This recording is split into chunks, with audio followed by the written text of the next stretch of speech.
बाबा कहते हैं, बच्चे मुझे याद करो, मैं तुम्हें और गहराई में ले जाऊंगा।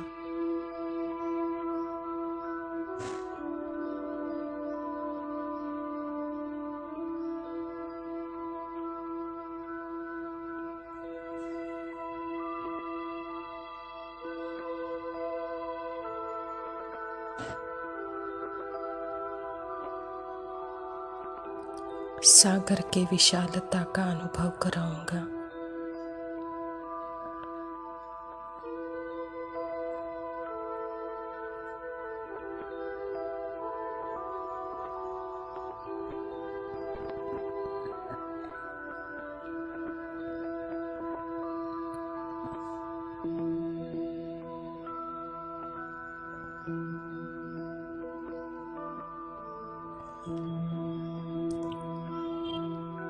यानी आत्मा की शक्तियों का, गुणों का अनुभव कराऊंगा।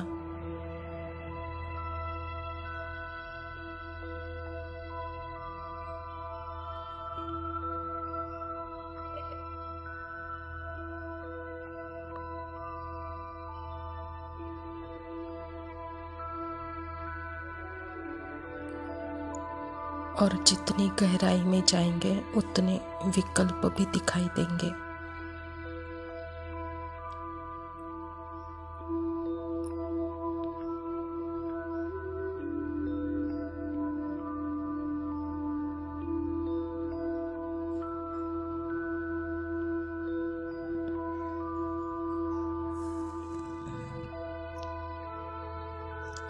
विकल्प आने से पाप नहीं होते हैं, लेकिन विकल्प को अटेंशन देने से पाप होते हैं, वह जिंदा होते हैं।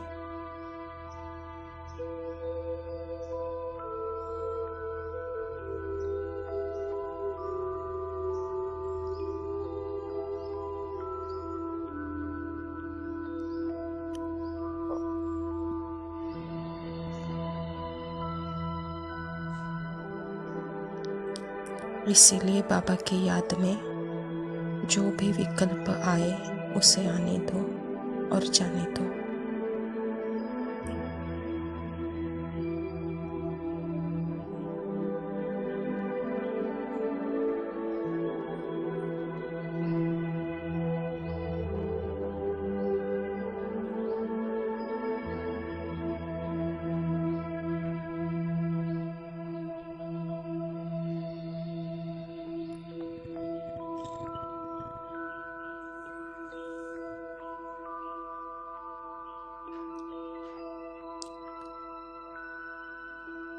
विकल्प वह है जो एक आइडिया क्रिएट करते हैं, वहाँ आत्मा और पार्ट एक हो जाते हैं।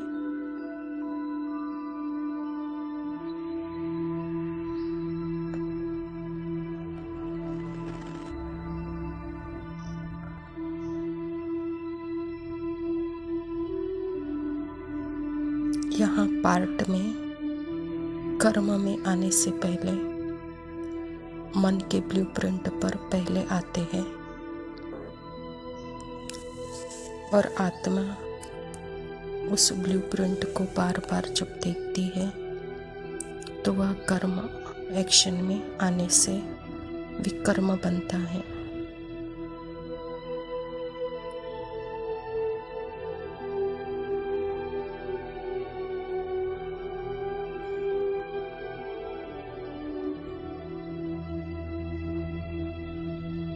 इसीलिए बाबा बार बार पूछते हैं, बच्चे क्या देखती हो? जो दिखाई दे रहा है उसे नहीं देखो।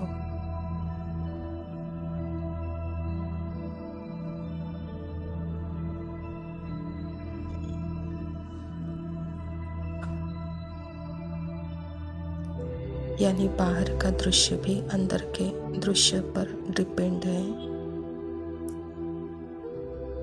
अर्थात अंदर जिस दृश्य पर मन सोच रहा है और आत्मा एकाग्र होती है, वही दृश्य का फुल प्रिंट बाहर आता है।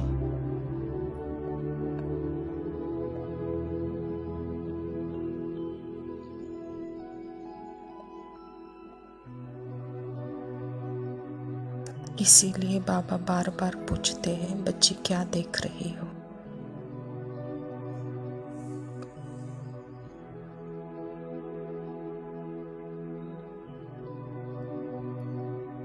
मान लीजिए कोई दुख के विचार है, वह आत्मा अगर बार बार देखती है तो वह बाहर से रोती है। यह है एक्शन, विकर्म।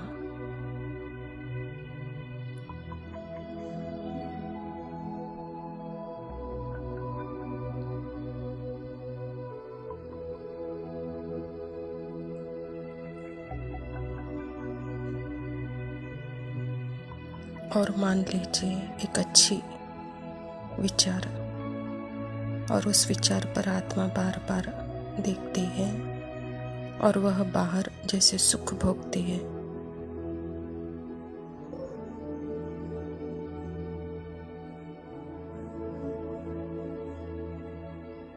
यह दोनों पार्ट में है।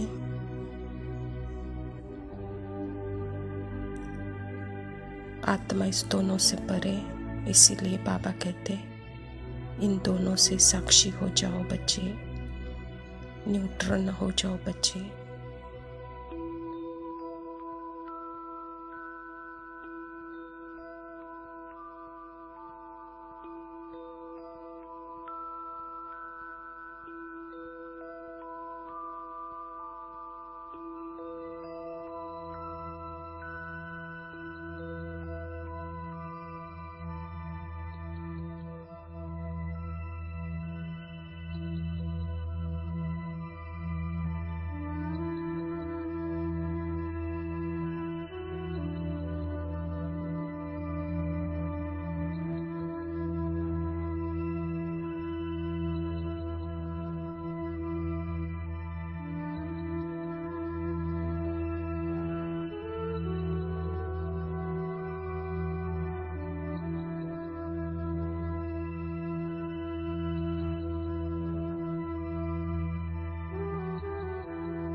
ओम शांति।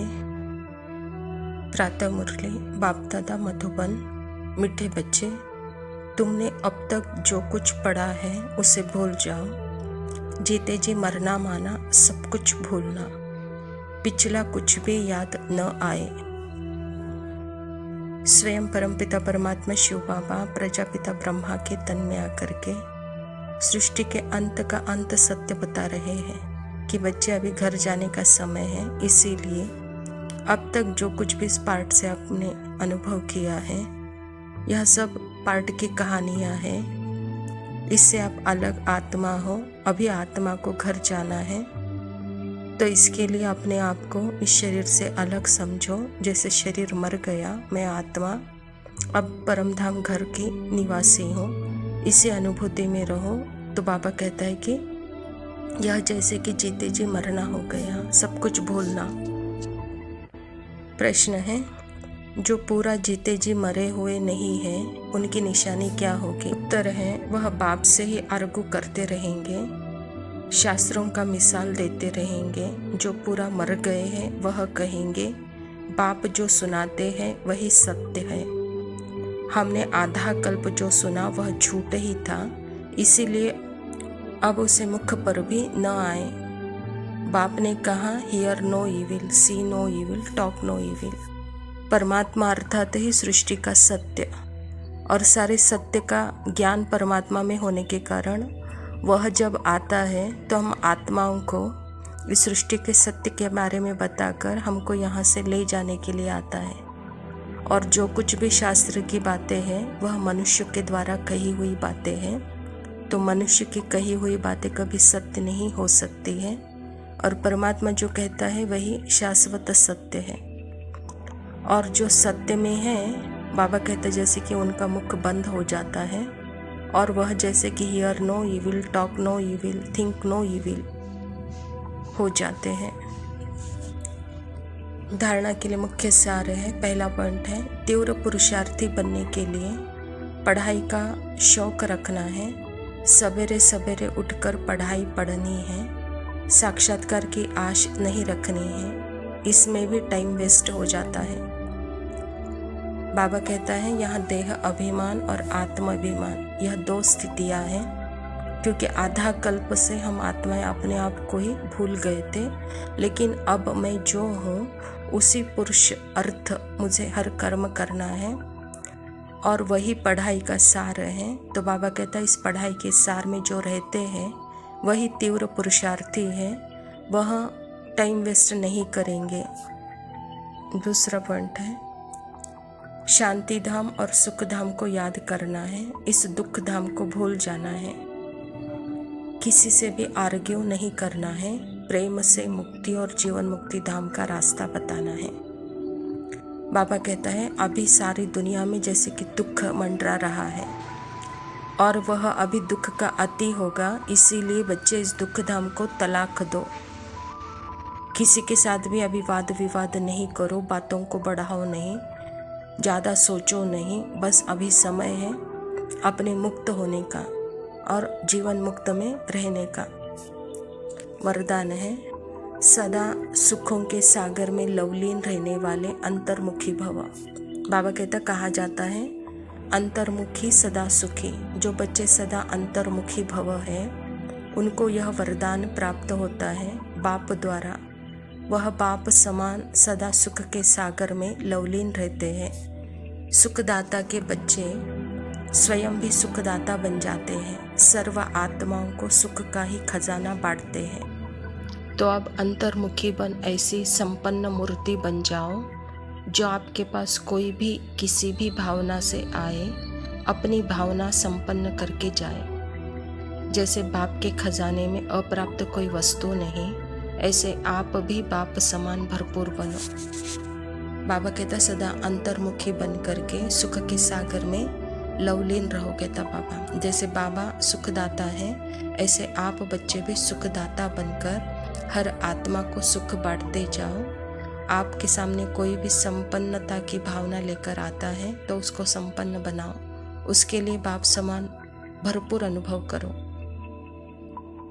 स्लोगन है रूहानी शान में रहो तो कभी भी अभिमान की फीलिंग नहीं आएगी। अच्छा मीठे मीठे सिकिलदे बच्चों प्रति माता पिता बाप दादा का याद प्यार और गुड मॉर्निंग। रूहानी बाप की रूहानी बच्चों को नमस्ते। हम रूहानी बच्चों के रूहानी बाप दादा को याद प्यार और नमस्ते। Love you Baba.